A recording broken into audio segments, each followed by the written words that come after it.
Olá, amigos, aqui é o Leandro Lima. Talvez você esteja se perguntando, cadê o Jonas? Esse vídeo não é com o Jonas, as meditações, as reflexões que nós fazemos todos os dias.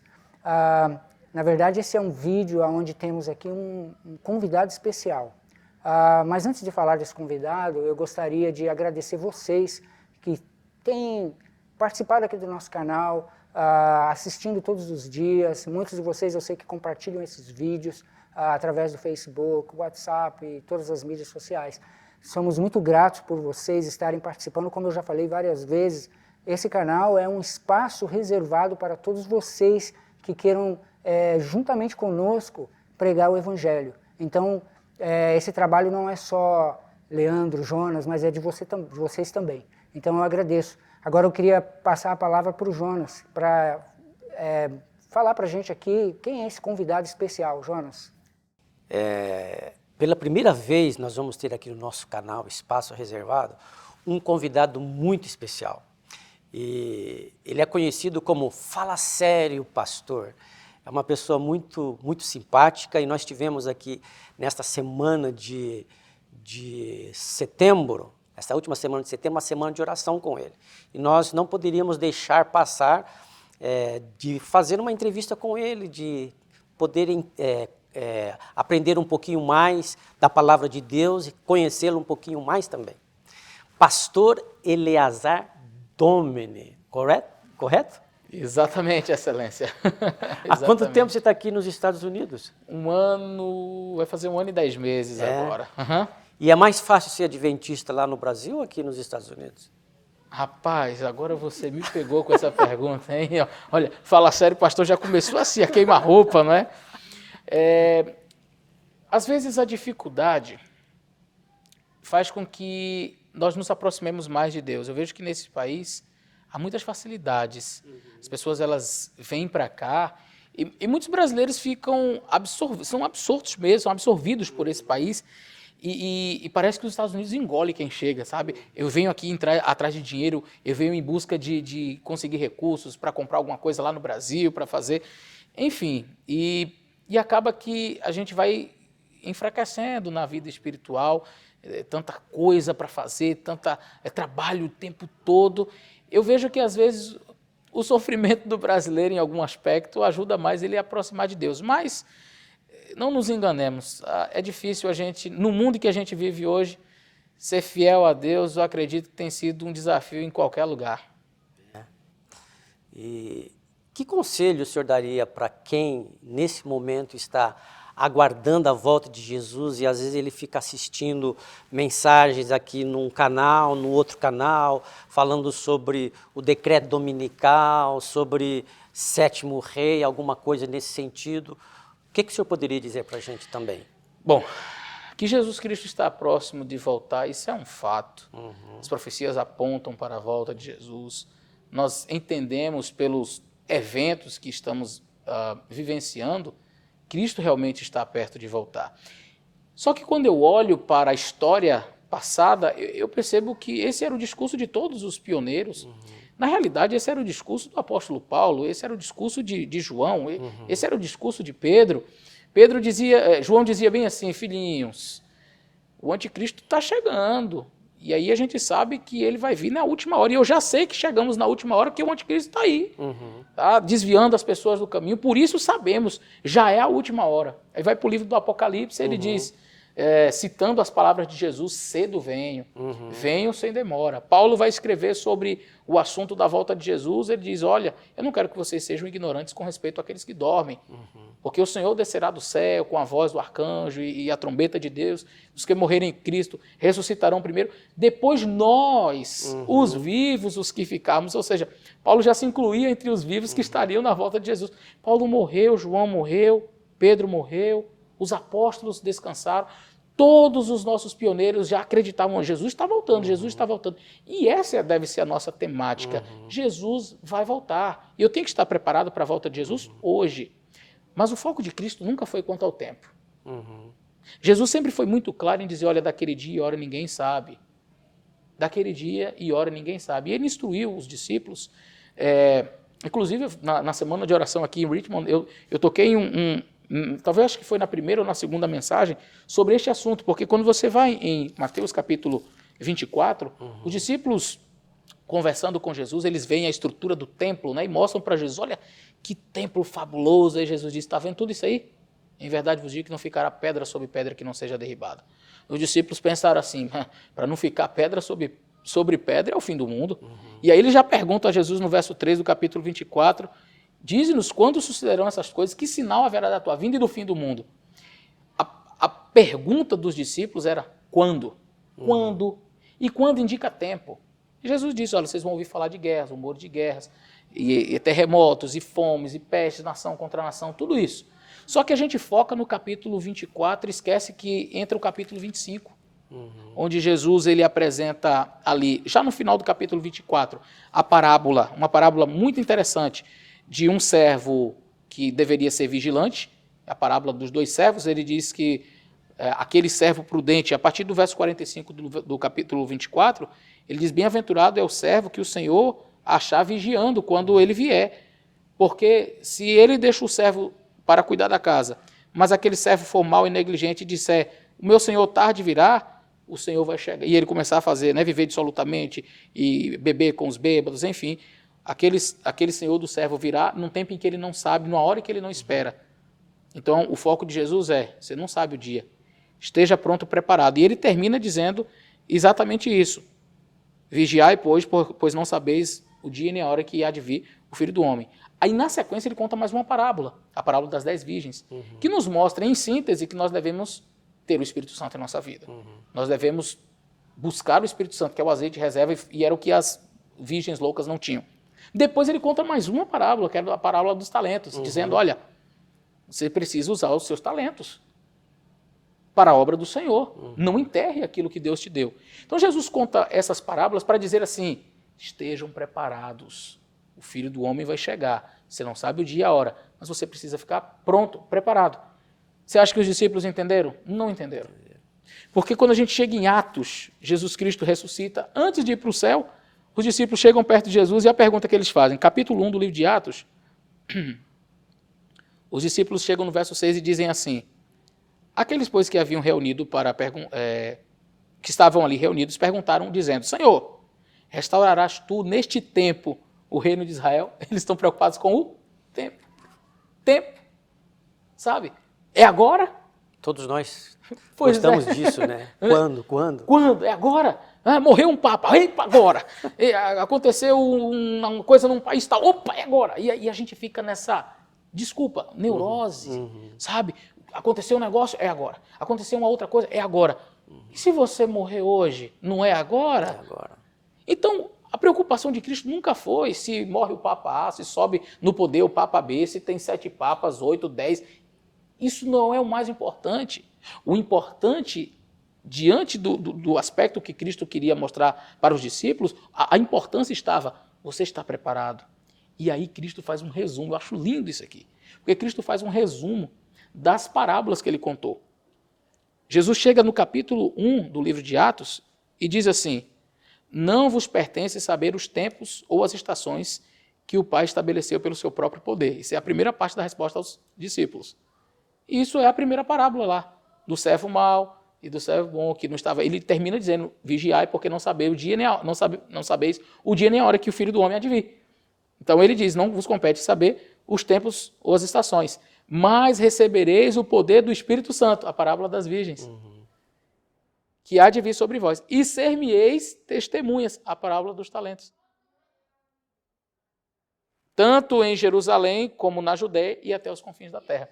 Então a preocupação de Cristo, e desculpa já ter me excedido aqui no tempo da resposta, mas a preocupação de Cristo, excelências, sempre foi, como que você vai estar quando eu voltar? Não fique preocupado se o Papa subiu, se o Papa morreu, se o presidente agora é de direita, de esquerda, se o presidente é católico, se é protestante, se nos Estados Unidos aconteceu. Essas coisas elas terão seu lugar, elas vão acontecer. Em pouco tempo ou em muito tempo, isso não é relevante.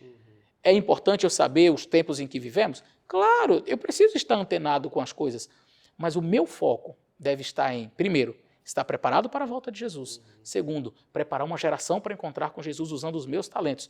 Terceiro, estar cheio do Espírito Santo, ou talvez a ordem não tenha sido esta, mas eu tenho que estar preparado, eu tenho que ter o Espírito Santo, e eu tenho que pregar o evangelho para outras pessoas. E se o Papa for esse, ótimo. Se não for, também está ótimo. E se o presidente que vai assinar decreto e etc. for esse, bom. Se não for, está bom também. Por quê? Porque eu estou pronto para ver Jesus voltar. Quer falar alguma coisa aí? Sim, não, pode. Seria a minha última questão, do seguinte: nós aqui no nosso canal, a gente todos os dias colocamos uma meditação, né, dos escritos da irmã White. E a minha pergunta seria o seguinte: nesses últimos dias que nós estamos vivendo, quão importante é o espírito de profecia para o cristão adventista, aquele que está aguardando a volta de Jesus? E o espírito de profecia, ele é relevante nos nossos dias? Totalmente. Totalmente relevante. Deus sempre levantou profetas ao longo da história para orientar o seu povo. A palavra de Deus é muito clara em dizer que sem profecia o povo se corrompe. Há uma necessidade da voz profética em todos os tempos. O planeta Terra sempre teve um representante de Deus para trazer as suas mensagens, para falar das suas mensagens. E por que isso? Se nós já temos a Bíblia, para que a voz profética? Veja, nós temos, e eu já trabalhei isso no canal Fala Sério, pastor, mas eu acredito que seria bem interessante falar sobre esse aspecto, uma confusão que é feita entre canonicidade e inspiração. Muitas pessoas confundem esses dois conceitos. E algumas pessoas acham que o fato de os profetas canônicos já terem deixado tudo que está aqui revelado, a palavra de Deus já está aqui, tudo que é necessário para a nossa salvação já está aqui, não há necessidade, por exemplo, de uma voz profética fora daqui. Então eu preciso entender a relação que existe entre profetas não canônicos e a palavra de Deus. A palavra de Deus ela é insubstituível. A palavra de Deus ela não precisa de complementos. A palavra de Deus não precisa de um apêndice. A palavra de Deus não está incompleta. Logo, os profetas não canônicos, eles não têm essa função. E Ellen White nunca pretendeu que os seus escritos fossem um apêndice da Bíblia, um complemento da Bíblia, um substituto da Bíblia. E se eu não tivesse Ellen White, nossa, estaria perdido. Não, eu tenho a palavra de Deus e ela é suficiente para a minha salvação. Ela é a nossa regra de fé e prática. Todas, eu repito, todas as 6 doutrinas adventistas e 28 crenças que temos, todas elas, vêm deste livro aqui, não temos nenhuma doutrina baseada em Ellen White. Então, para que então o espírito de profecia? Para que Ellen White? Para que uma voz profética? Qual a necessidade disso? Pela mesma necessidade que a própria Bíblia apresenta outros profetas não canônicos. Então, o que é um profeta canônico? Eu explicando aqui para vocês essa diferença entre inspiração e canonicidade. Veja, profetas canônicos são profetas que escreveram partes da Bíblia. Então, Jeremias é um profeta canônico. Ele recebeu inspiração de Deus e escreveu o livro da Bíblia. 2 livros, pelo menos.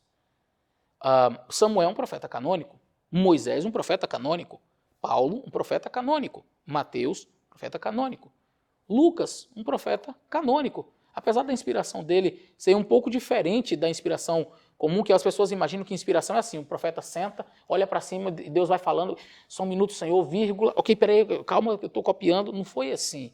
Deus inspira o pensamento e, às vezes, inspira a pesquisa. No caso do livro de Lucas e Atos, Deus inspirou para que Lucas pesquisasse, e Lucas foi atrás. Pesquisou, conversou com um, conversou com outro, descobriu e escreveu o livro dele. E a gente vê que esse processo aconteceu, por exemplo, com Ellen White, quando ela pega um trecho de um livro, quando ela lê alguma coisa, quando ela busca, quando ela pesquisa, e também através das revelações de Deus ela escreve. E algumas pessoas criticam, porque ela pegou uma fonte, ela estava pesquisando, e Lucas também fez. Ele mesmo diz, depois de muito pesquisar, ó amado Teófilo, agora eu vou escrever a suma daquilo que eu pesquisei. Não é? Aí veja, mas a Bíblia fala de profetas não canônicos.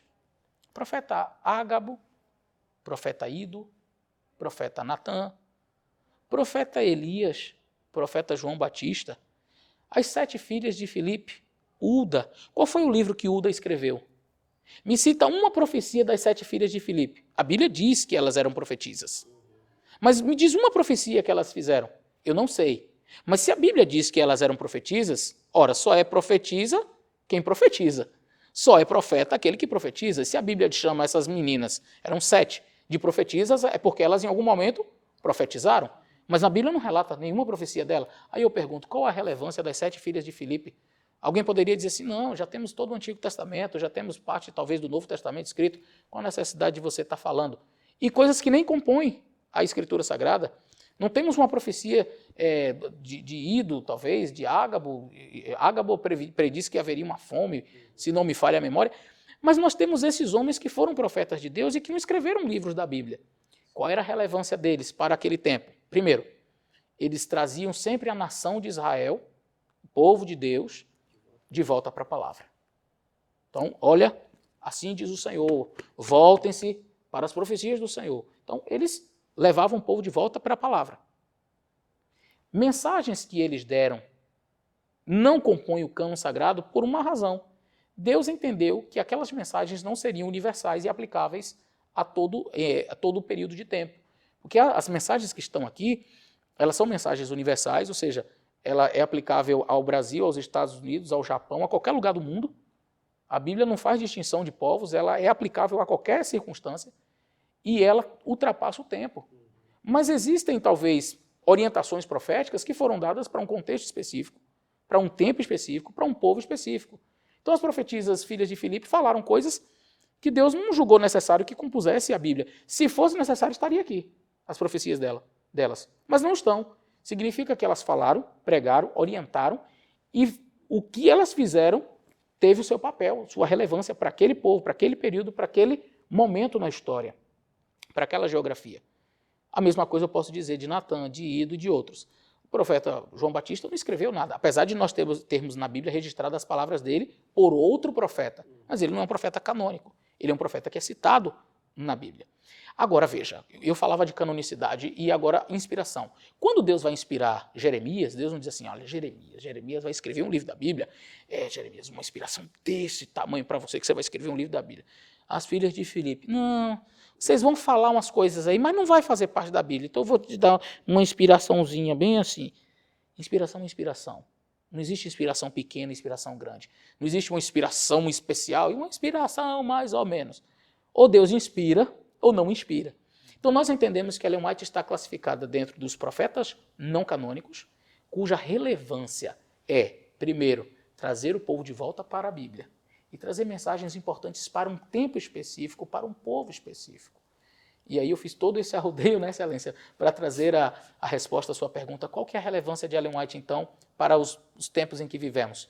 Sem profecia o povo se corrompe, há uma necessidade de um profeta. A Bíblia diz que característica da igreja, haveria profetas, o próprio apóstolo Paulo, Deus deu um para os doutores, para mestres, para profetas.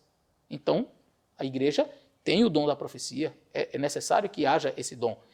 E o profeta não canônico, ele vem não para ser um substituto, não para fazer um apêndice da Bíblia, aumentar, trazer doutrinas novas, mas para ratificar no coração do povo as doutrinas bíblicas, voltar-se para a palavra de Deus e para trazer mensagens a este tempo que a Bíblia, por exemplo, não vai falar sobre a pornografia, sobre coisas que são mais modernas. O profeta de Deus vai orientar. Ei, por esse caminho aqui, o mundo hoje está dizendo isso, isso e isso, mas o povo de Deus deve ir por esse caminho aqui. Então alguns podem dizer assim, mas a Bíblia não fala nada, o que eu faço, não sei por onde ir. Aí o profeta do Senhor diz, ei, volte-se para a Bíblia. Ali tem princípios. Mas então, tudo bem, você está achando que esse caminho aqui, não, vá por esse outro. Então o profeta do Senhor, ele vai encaminhando o povo por um caminho, dando luz para que o povo vá, é como fala, uma luz menor, para guiar a luz maior, que é a palavra de Deus. Amém, amém. Leandro? Pastor, eu tenho mais uma pergunta. O pastor falou a respeito do Espírito Santo, na primeira pergunta do Jonas. Eu queria saber, eu até assisti no canal do pastor, do Fala Sério Pastor, onde o pastor comenta a respeito de uma jovem que ela, usando de maneira assim, tanto o celular dela, não conseguia se livrar do celular, e aí parece que os pais autorizaram, ela estava indo mal na escola, e aí tiraram e ela, acho que tenta até o suicídio. Uma semana assim, depois. Né? E a gente se preocupa com os jovens, né? E a gente às vezes fala bastante a respeito do celular, da mídia social, mas nós que somos mais velhos também usamos bastante, né? O pastor está nas mídias, nós também aqui produzimos os vídeos, e existem outros canais muito bons, mas a gente sabe também que existem canais que não são tão bons, né? Mas a minha pergunta seria assim, às vezes eu assistindo, alguns canais e pessoas falando, até pessoas hoje em dia que falam muito de política, eles estão começando a falar de religião.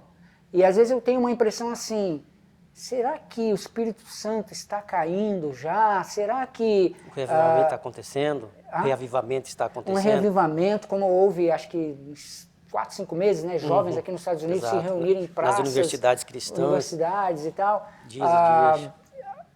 Então a minha pergunta seria assim, o pastor acredita que o Espírito Santo já estaria caindo com esses movimentos?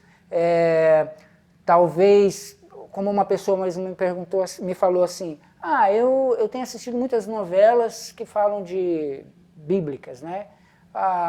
Até onde isso pode ser perigoso? Até onde isso realmente nós deveríamos tá ligado nesses canais de mídia? O pastor tem alguma mensagem para alertar, para que a gente realmente cuide, para que a gente não esteja, de repente, assim, não, eu assisto aqui uma novela que fala... Não seja dependente, não seja né, espiritualmente falando dessas... Né, que parece que hoje em dia, eu estou falando bastante aqui, o pastor vai ficar até confuso de tanta coisa que eu estou falando. Não, mas eu estou pegando direitinho. Às vezes a gente até substitui a nossa Bíblia, o nosso tempo, por um canal, porque a gente acha, não, porque o vídeo que está passando de Jesus agora. Está passando de agora. Jesus, essas coisas, o que o pastor teria poder falar para as pessoas que estão assistindo? Bom, tem 2 assuntos que você mencionou, se eu posso sintetizar aí, eu achei muito interessante sua pergunta.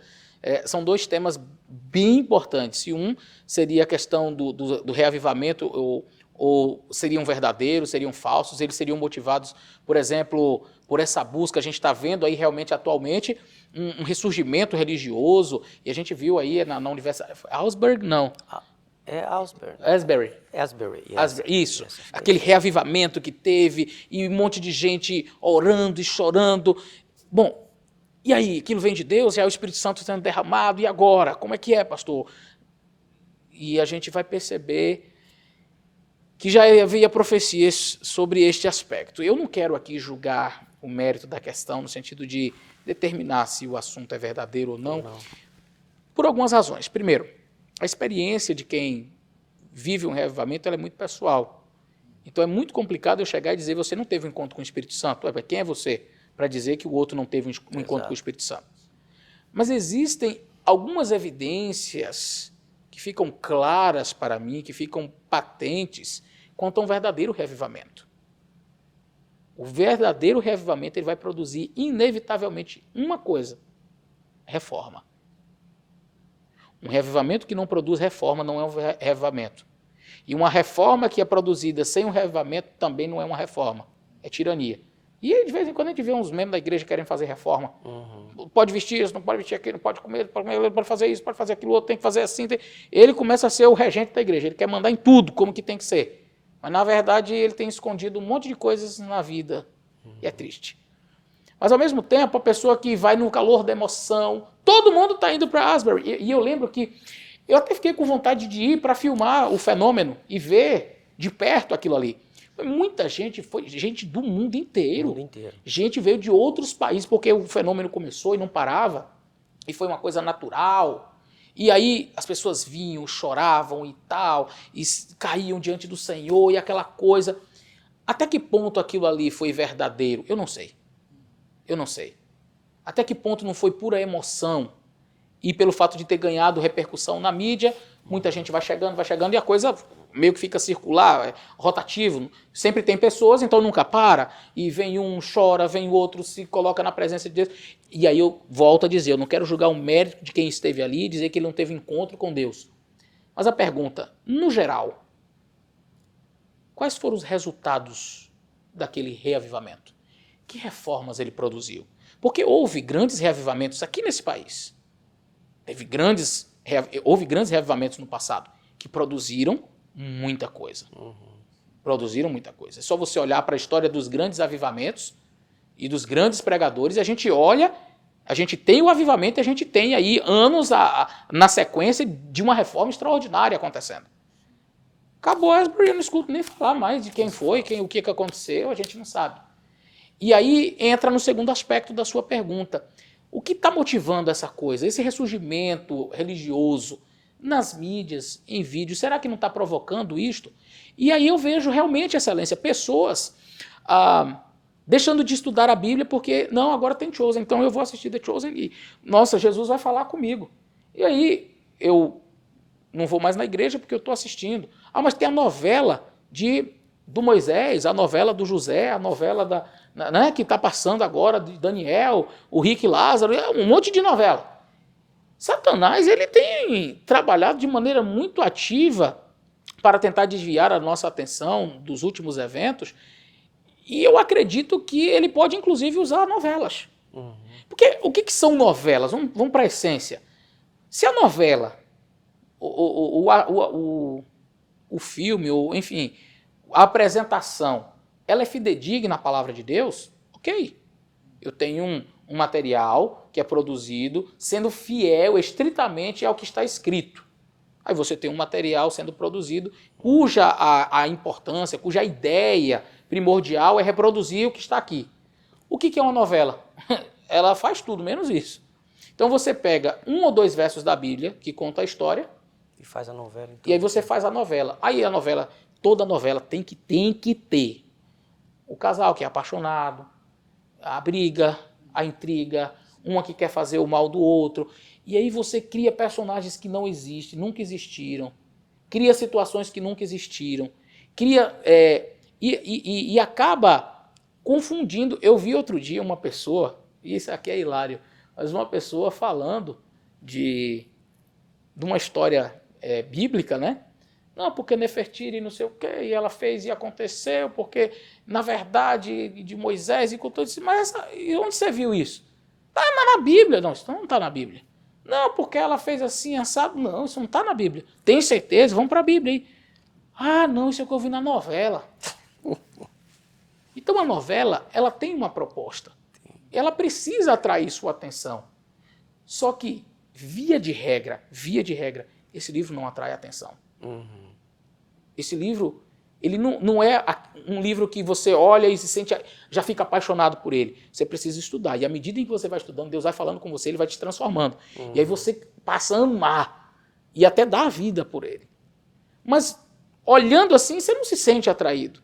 Mas a novela, você assiste um capítulo, você quer assistir amanhã, você vicia naquilo ali. É milhões de pessoas envolvidas nisso. Sim. E aí você percebe que tem um aspecto financeiro envolvido. Tem um aspecto financeiro. E a novela, ela não conta a verdade. Porque ela precisa de uma trama. Ela precisa de brigas, de intrigas, de casamentos, de... O que existe nas novelas atuais que não tem nada a ver com a Bíblia, tem que ter na novela bíblica também. Então ele tem que ter o casalzinho que vai dar certo, que vai brigar, e que fica aquela paquera, aquela coisa, e nunca dá certo. Aí a uma hora eles ficam juntos e tal. Então você tem, por exemplo, José do Egito. A Bíblia conta a história de José do Egito. Tem José, José passou a se chamar Zafenate Paneia, e a esposa dele foi Azenate, filha de um sacerdote e tal. Pronto, acabou. É tudo que a Bíblia diz. Mas eu vou fazer a novela. Eu preciso botar José para conhecer essa Azenate desde cedo. Ele ainda era escravo do Egito. Vai conhecer essa menina e vai ter briga do pai porque ele é um escravo. Até que ele se torna governador, mas o pai quer matar José. E aquela coisa toda. Uma trama que nunca existiu. Agora, se existiu, quem revelou para ele foi o capeta, porque na Bíblia não está escrito. Entende? Eu vou falar da história, sei lá, de Davi. O rei Davi e tal. Não, Davi tem um caso com Batseba. E mata Urias por conta disso. É tudo que a Bíblia diz. Não, mas eu tenho que fazer com que Davi já tenha tido encontro com essa Batseba no dia que ele matou Golias. Eu tenho que fazer um jeito deles se encontrarem ainda jovenzinhos, e eram apaixonados, e por ironia do destino, ela acabou casando com outro homem, mas o amor da vida dela foi Davi, e agora eles se encontram, e Davi vai... Eu tenho que ter uma trama não bíblica, mentirosa, falsa, para chamar a atenção. E aí eu vou para Filipenses. E Filipenses, capítulo 4, me diz o seguinte, verso 8. Finalmente, irmãos, tudo que é, primeira coisa, verdadeiro. Finalmente, irmãos, tudo que é verdadeiro, tudo que é honesto, tudo que é justo, tudo que é puro, tudo que é amável, tudo que é de boa fama, se alguma virtude há, se algum louvor existe, nisso pensar. É a primeira coisa, tudo que é verdadeiro. E isso aplica a qualquer novela, pode ser Chosen, pode ser o que for. O que for, mas ali o Jesus é muito gente boa, é muito legal, a gente ali tem um Jesus que eu nunca tinha visto. Por quê? Porque você nunca leu a Bíblia? Quer dizer que o Jesus que está lá é diferente do que está aqui? É um Jesus que eu nunca vi. Eu estou olhando agora Jesus com outros olhos. Então você não lia a Bíblia antes. Você precisa usar do Chosen para você entender quem é Jesus. Porque olhando para a Bíblia você via um Jesus chato, é isso? Agora vendo o Chosen, eu me apaixonei por esse Jesus. Eu consegui me apaixonar pelo Jesus daqui. Aí eu nunca assisti Chosen, então não posso fazer críticas ao filme, enfim, à série. Mas eu acredito que, como toda trama, tem coisas que não vão estar aqui. Mas eu preciso construir, para que cada capítulo venha à tona, eu preciso construir uma história. E para eu construir uma história, aí o que não está na Bíblia entra, um monte de situações que nunca existiram passam a existir para dar um caráter legal, para ser atrativo. E aí eu volto para Filipenses, tudo que é verdadeiro. Essa história é verdadeira? Não, não é. Está na Bíblia? Não, não está. Então é mentira? É. Então não serve. É simples, né? Simples. Está escrito. Mas chama atenção, mas é bonito, mas é legal. Tudo bem, pode ser bonito, legal, atrativo, mas é mentiroso. O inimigo nunca vai produzir uma coisa que seja ruim. Ele sempre vai trazer algo que chame a atenção. E esse despertar religioso, com estas propostas novas de novelas, fazendo as pessoas voltarem-se para a Bíblia, mas da maneira errada, fazendo as pessoas voltarem para Jesus, mas um Jesus errado, assim, não um Jesus errado, mas eu diria o Jesus do The Chosen, sabe? E aí quando você chega... Isso é muito perigoso, né? Eu acho que tem uma linha muito tênue para o certo e para o errado. Sim, excelência. Para o falso e para o verdadeiro. 100%, porque esse Jesus é um Jesus muito legal, muito gente boa. Aí você diz assim, mas biblicamente, a palavra de Deus condena essa prática, condena essa ideologia. Não, mas o Jesus que eu aprendi, ele era tão gente boa. Olha, assistindo The Chosen, eu acho... Jesus não condenaria essas coisas, não. Exato. Ele é tão gente boa, ele aceita todo mundo, aceita tudo. Do jeito que você está, não, ele te aceita do jeito que você está, para te transformar naquilo que ele deseja. Não para que você continue do mesmo jeito. Só que hoje estão pintando um Jesus ideologicamente afinado com as minhas ideias. E não que as minhas ideias sejam afinadas ideologicamente com o Jesus da Bíblia, que está expresso aqui. Isso leva a um perigo, eu quero encerrar, me lembrando aqui de um vídeo que eu vi, uma jovem, em um podcast. Ela está discutindo com um rapaz que é cristão, ela se diz agnóstica. E eles começam a conversar. E no diálogo, que se torna um tanto acalorado, aquela jovem diz, eu não acredito na Bíblia. Eu não creio na Bíblia. Para mim, esse livro é apenas um livro escrito por homens. Mas não tem relevância para mim. Ela disse isso. E o rapaz perguntou, mas você acredita em Jesus? Ela, Jesus eu amo. Jesus eu amo. Eu acredito em Jesus. Como é que ela ficou sabendo de Jesus? Essa foi a pergunta dele. E você aprendeu sobre Jesus aonde? Ela disse, mas eu não preciso da Bíblia para aprender sobre Jesus. Aí ele diz, então me conta qual foi o livro de história que você aprendeu sobre ele. Onde que está registrado? Você acha que foi Flávio José que falou de Jesus? Onde você encontra Jesus? Vamos lá, me diz aí qual é a fonte histórica para você aprender de Jesus. Jesus fala comigo, eu tenho Jesus no meu coração, eu conheço Jesus. Ele, tudo bem, você conhece Jesus, você tem Jesus no seu coração, só me conta onde foi que você aprendeu sobre Jesus. Porque não existe outra fonte. Mas existem hoje fontes terciárias, que fala? Secundárias, terciárias, enfim, não a palavra de Deus, que estão apresentando esse Jesus, a ponto da pessoa dizer, quando eu vou para a Bíblia, é um Jesus que eu não curto muito, sabe? Agora, quando eu assisto... seriados e filmes. Agora eu gostei. Esse Jesus aí eu gostei, me afinei com ele. Gostei, é gente boa. Ele passa a mão no meu pecadinho, ele me abraça, tá tudo certo. Esse é o perigo. Talvez um perigo muito grande. As pessoas, elas não querem a Bíblia que apresenta Jesus. Elas querem um Jesus da Bíblia, entre aspas, adequado às suas próprias necessidades. E a gente está correndo um sério risco de que a nossa religiosidade hoje, ou a nossa religião, seja uma religião de fachada, baseada no que eu vi na internet, baseado no canal tal, no vídeo tal, no filme tal, na novela tal. Eu estou baseando toda a minha religiosidade, tudo aquilo que eu aprendi nisso. E quando você vai para a essência, as pessoas não conhecem mais Bíblia, porque elas estão cheias, abarrotadas de filmes, novelas e seriados. É triste, né? Muito. Uma realidade muito triste. Leandro, quer finalizar? Pastor, Foi muito bom tê-lo aqui conosco, um prazer. Se você não conhece o canal do Pastor Eliazar, o Fala Sério Pastor, eu acredito que vocês conheçam. Eu vou deixar o link aqui embaixo para vocês acessarem lá. Subscreva no canal dele, é uma bênção. Ele ali fala de muitos assuntos importantes, interessantes para a nossa vida espiritual. Jonas, alguma coisa mais? E se você não conhece o nosso canal e conhece o canal do Pastor Eliazar, nosso canal é Espaço Reservado. Ali você vai encontrar pelo menos já 5 ou 6 meditações matinais de Ellen White dos últimos 17, 18 anos que se tem no aplicativo do Espírito de Profecia. Muito obrigado. Já vou fazer então, aproveitar porque esse vídeo vai estar no canal de vocês, mas vai estar no meu também, Fala Sério Pastor, porque foi um Fala Sério Pastor muito legal aqui hoje. Então, querido, se você acompanha o canal Fala Sério Pastor, você já é inscrito aqui nesse canal. Olha, você sabe que eu só indico coisa boa. Eu não perco tempo indicando material mais ou menos. Eu não perco tempo indicando vídeos e canais aí, sabe, superficiais. Eu entrei no canal deles, eu vi, já tem um tempo, você provavelmente já viu o Jonas na TV Novo Tempo, ele que grava os textos do Espírito de Profecia de memória, uma coisa fantástica. Esse canal aqui, ele é um canal muito especial e eu tenho certeza que Deus vai falar ao seu coração através dele.